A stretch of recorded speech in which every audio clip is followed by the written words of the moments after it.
كل سنة وانتم طيبين.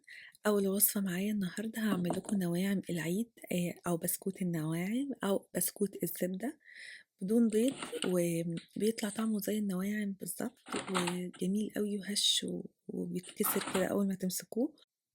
فيديو النهاردة عملته مع بناتي علشان أفرحهم وأحسسهم بالعيد، بحب أعمل معاهم الحاجات دي. انتوا كمان حاولوا تعملوا إن شاء الله لو حاجة بسيطة جدا مع أولادكم عشان تحسسوهم بالعيد. أتمنى تستمتعوا بالفيديو.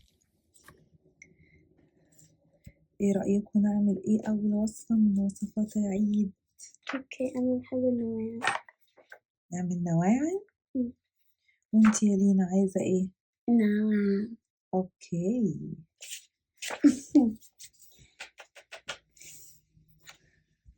اول حاجة هنجيب بولة ونحط فيها الزبدة. مين عايز يحط الزبدة ومين عايز يحط السكر الباودر؟ انا عايزة السكر. ماشي اوكي، حطي انتي الزبدة يا زينة. الزبدة لازم تكون كده كده. اسمها ايه؟ اسمها في درجة حرارة الغرفة، يعني room temperature. اوكي، يعني لازم تبقى سايحة كده شوية، يعني طرية. وانا الزبدة. انتي هتحطي السكر الباودر، هتعمليه كده. اوكي.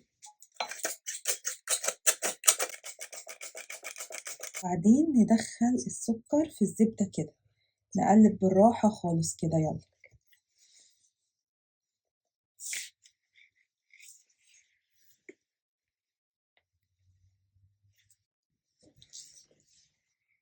ايوه، انا ايه حرقتي؟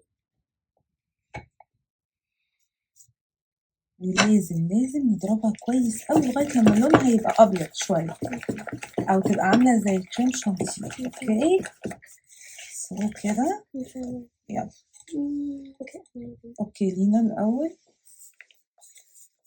تبقى جامدة. اعملي جامد. Tastes like salt. بصوا لازم تبقى عاملة كده. كوباية ونص دقيق، معلقتين كبار لبن بودرة. لبن. وبعدين ممكن اوكي ثواني، و4 معالق كبار نشا. يلا مين عايز يحطهم؟ انا. اوكي حطي. شكرا يا حبيبتي. اوكي يلا. كده بقى. اوبس. يلا فانيلا.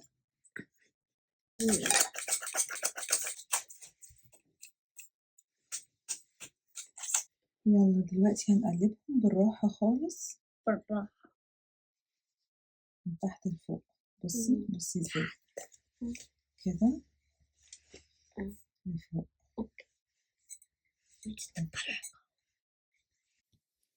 العجينة بتكون طرية جدا، ممكن نشكلها في مكنة البيتي فور أو ممكن نشكلها في القمع بتاع الحلواني أو في كيس الحلواني.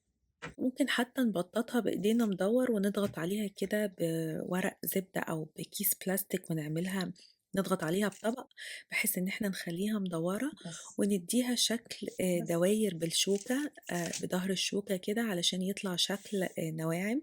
يعني طريقة تشكيله سهلة جدا. بيدخل الفرن على درجة حرارة 180، الفرن نكون مسخنينه طبعا الأول.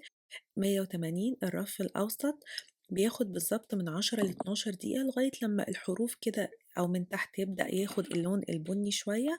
بعد كده ممكن نفتح عليه الشواية لو كان لسه ما أخدش لون من فوق. الفيديو بتاعي خلص، أتمنى إن هو يكون عجبكم. إن شاء الله أعمل معاكم باقي وصفات العيد.